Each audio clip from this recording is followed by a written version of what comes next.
All right. Welcome into a Friday edition of Philly Voice Betting. Devin Caney, joined by Eitan Shander and Harry Mays. Guys, we have a packed weekend. So let's start with Phillies. They have their first playoff game today. We're going to get to the Eagles and NFL Sunday and also some college football plays later in this segment. But Phillies play the Cardinals today. Game one of this wild card series. Harry, how are you feeling? Do you have any money on this one? Yeah, I do. I actually took the Phillies in the series at plus 110. I really have a feeling they can win this series. I don't think the Cardinals are a much better team. They played in a worse division, believe it or not, and loaded up on teams like the Pirates and the Reds and the Cubs. I know the Phillies had the Nationals and Marlins, but I think playing an extra 18 games against a dog meat team like the Pirates, that can influence your win total. They won 6 more games than the Phillies. I know they got, they're a very solid baseball team. They've always been. Goldschmidt and Arenado, big home run hitters. Pujols has had a rejuvenation since coming over to them. But I think the Phillies with Wheeler, if Wheeler pitches to his potential, this is the biggest thing. They got to get game one. And it's Wheeler up against Quintana. Quintana's a lefty. I think, guys like Raul Muto and some of these right-handed hitters could have a good day. And that's influencing some of my my prop bets. But I took the Phillies at plus 110. And I'm going to get involved in a same-game parlay just so Eitan can rip it to shreds on the Phillies. I saw this on DraftKings. I didn't make this up on my own. But 5+ Ks for Wheeler. I think it's imperative that he gets that in order for them to win. Harper gets a single. And Rhys Hoskins has 1 or more RBIs, pays plus 850 on DraftKings. I'm diving right in. Okay, I'm going to jump in on that because I actually have a similar same-game parlay, but a little different. So on FanDuel, I have Phillies money line, Bryce Harper to record a hit, Kyle Schwarber to hit a home run, and Zach Wheeler over 4.5 Ks. What's that pay? That is plus 1,400. Oh, okay. Both of you all are working way too hard for Eitan's shaking his head up there. No. I don't have a problem with either one of them, right? And I'm rooting for both of you, and good luck and all of that with it. Just tell us whose is better. Come on. No. Well, so I have to go Harry, one more time. Just bang through yours real quick. 5+ Ks for Wheeler, Bryce Harper single, and 1 or more RBI for Rhys. Okay, so there's no side or total there. No. I don't hate that, but again, you're only getting what, 800 for that? 850. 850. Okay, so there's some correlation there. I don't hate that. Devin, one more time for yours. Phillies money line. Right. Bryce Harper to record a hit.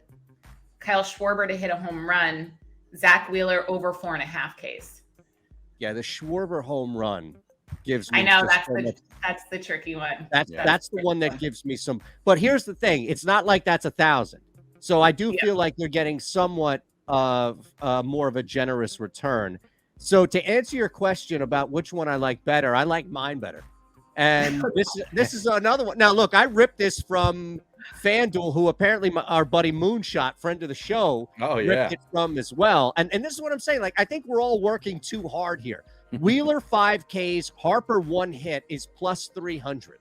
That's a fine 2-leg same game parlay that incorporates. Now I get it, right? Devin's like, come on, that's not a plus 2,000 juicy steak here that I can bite, but I get it too. In that both of you had Wheeler hitting 5 Ks in each one of your same game parlays. So all I need is Harper to hit a hit, which I think you had, Harry, as well. Yes. And that's plus 300. So I'll play it safe and easy. That's my MO. Safe and easy. Mine is hinging on Rhys Hoskins getting an RBI or two. Yep. So I got it. And that one also gives me pause. If there's always like that one factor in the parlay that kind of makes you go, oh. I like the Phillies though. I took the Phillies to win this game as well, and I think I just don't know if they had an opportunity and just did not, or if this is just the nature of which the Cardinals are playing the wild card. If they think they can out-hit anybody and it doesn't matter, but the Phillies have the better pitching matchup, and I don't even think it's close in the first 2 games, right?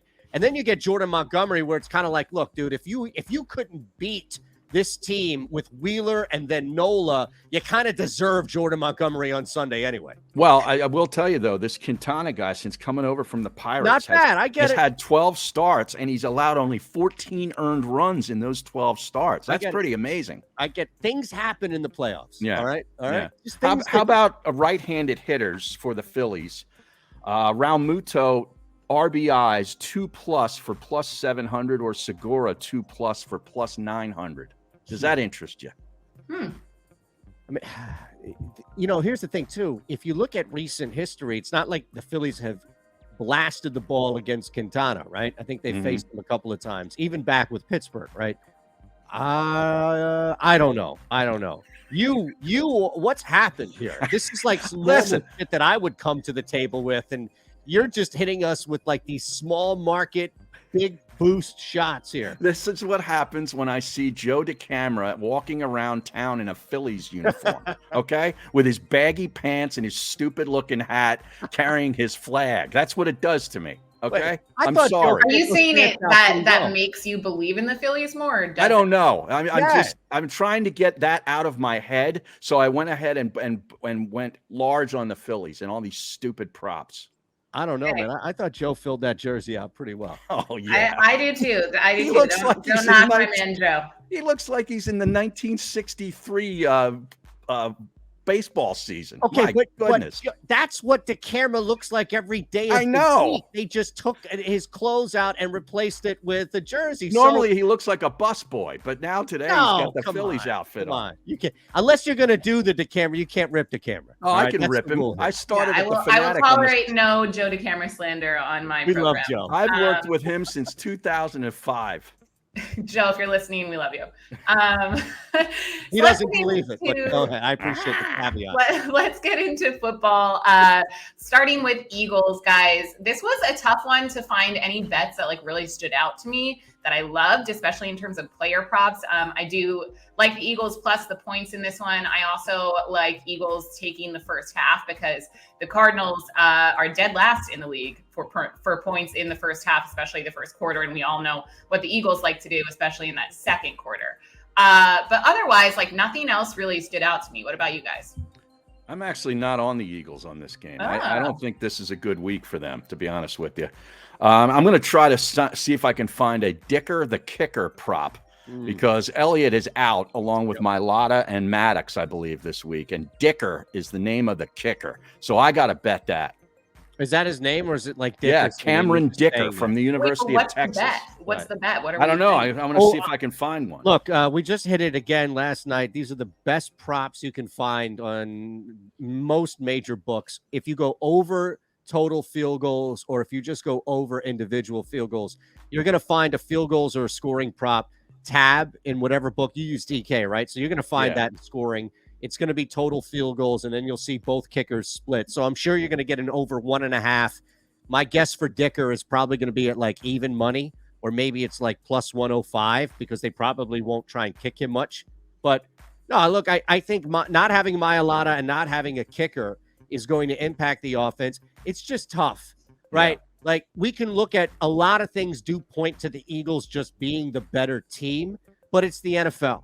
And it's 17 games and it's the road and you're taking on a team before Dallas in a primetime game. And we see this. The Chiefs lost to the Colts in a similar situation, right? So I think this is just a bad week for the Philadelphia Eagles. It doesn't change my opinion about anything long-term with Philadelphia, with Hurts, with anything at all with Sirianni, even the defense. But Kyler Murray is a sneaky, tough kid to game plan and they're getting healthier. No D-Hop yet, but I'm on the Cardinals money line. I also, real quick, I went over Murray's rushing yards at 26.5 simply because I think this is just a buy low chance here for that number. And then I went under Hurts 47.5 because I don't have them winning the game. I think he'll be throwing a little more than running.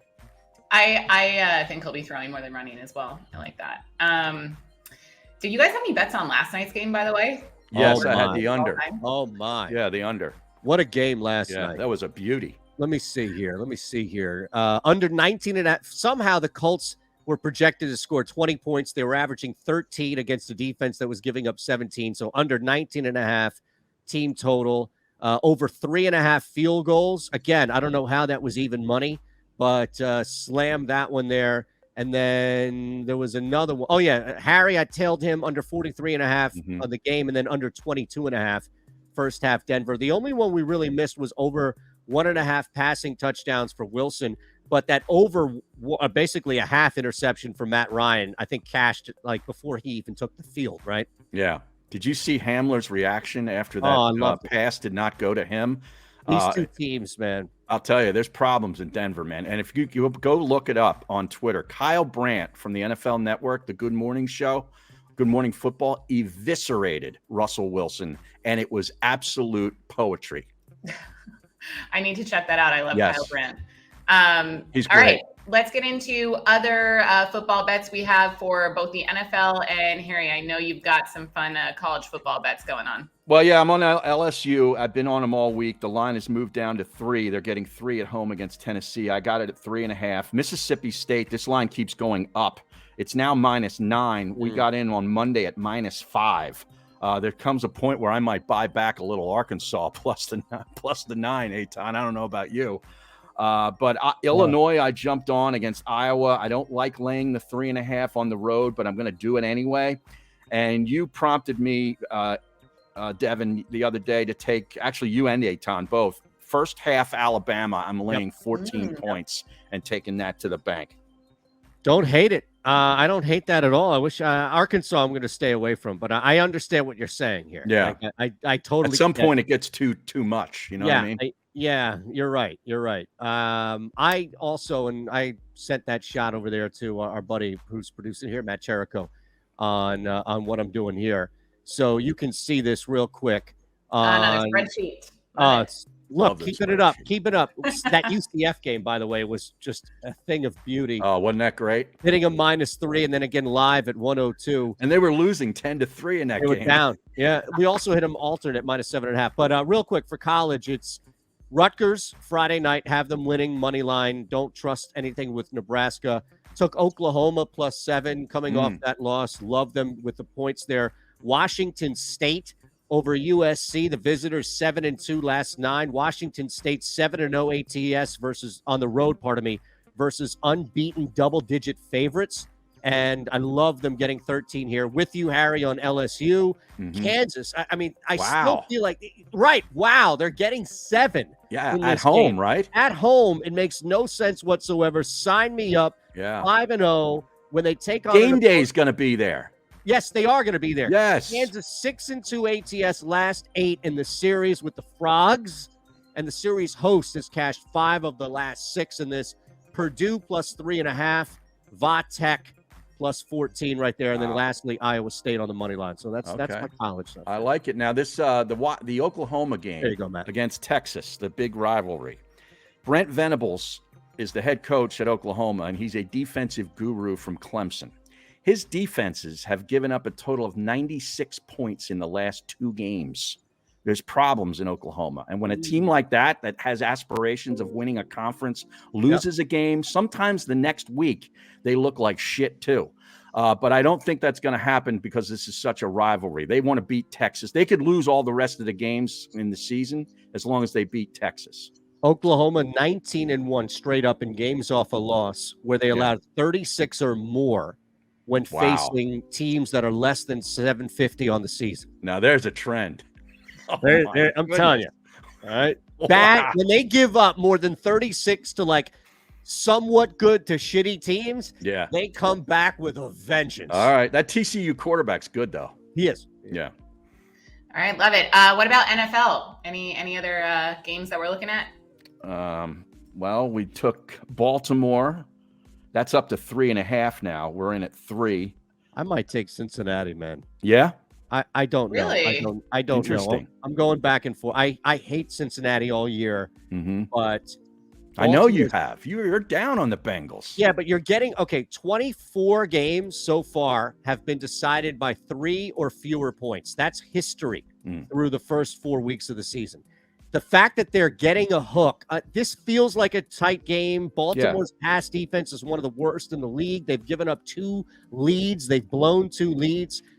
I don't know, man. It's probably a stay away, but you are a brave man for taking Baltimore. Well, I took them at 3. Okay. Because so maybe it's a push, but I'm on the Dallas Cowboys. I just did it again at 5.5. It's going. That line keeps going in the wrong direction. If you ask me, I don't know what people are betting with the Rams, especially against that Dallas defense. So 5.5 looks pretty good. Cowboys defense, by the way, 4th in pretty good. A couple of categories. They're like 4th in yards per game and like yards per carry, something like that. Really good there. All right, I like him, Harry. I like him. I'll throw in real quick. I'll throw in the under for the Bears-Vikings game. Love it. This is just, I mean, look, Chicago can't do anything but run, and the Vikings can't stop the run. Teams that come off no rest, a London game, are 1-3 straight up against the spread. So just don't think the Vikings have it in this game. I would take the Bears if Justin Fields weren't the worst quarterback we've seen in the NFL in like the last 10 years. Yeah. This game has Bears written all over it. Matt Eberflus, right? Yeah. Has owned Kirk Cousins whenever in any position that he's been in where he's faced him on defense. So love that. By the way, Chicago 0-4 ATS in the first half this year.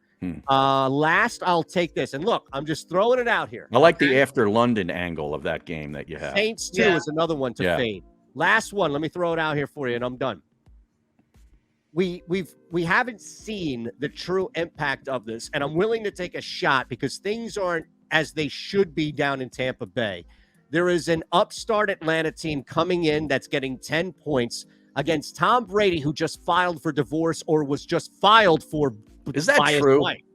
Allegedly. All right. Yeah. I'm willing to believe it. All right. Look, Giselle is a power player in the world. You don't just wash that off here. All right. We see how hard it is to get over a Kardashian. All right. Now he has to get over a Bunchen. I'm sorry. I'm taking the Falcons +10. All right. I like it. I like it. Bold move, but I like it. I might have to tail you on the Bears.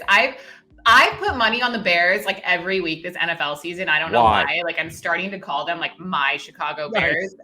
Every week I'm like, this is the week. This is the week, and it never is. But maybe this really is the week. So we'll see. Anything else, guys? Or no? I think that's it.